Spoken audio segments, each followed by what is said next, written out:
دیر سے سونے والے توجہ دیں۔ ایک شخص حضرت ابراہیم بن ادھم رحمۃ اللہ سے بحث کر رہا تھا کہ برکت نام کی کوئی چیز نہیں ہوتی۔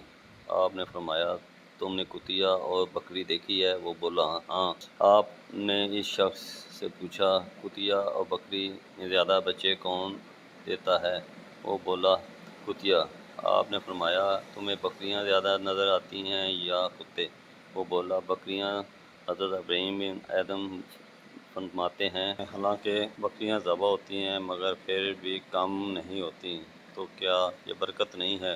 اس کا نام برکت ہے۔ پھر وہ بولا، ایسا کیوں ہے کہ بکریوں میں برکت ہے اور کتوں میں نہیں؟ آپ فرماتے ہیں، بکریاں رات ہوتے ہی فوراً سو جاتی ہیں اور فجر سے پہلے اٹھ جاتی ہیں، یہی نزول رحمت کا وقت ہوتا ہے، لہذا ان میں برکت حاصل ہوتی ہے، اور کتے رات بھر بھونکتے ہیں پھر فجر کے قریب سو جاتے ہیں، لہذا وہ رحمت اور برکت سے محروم ہوتے ہیں۔ غور و فکر کا مقام ہے، آج ہمارا بھی یہی حال ہے۔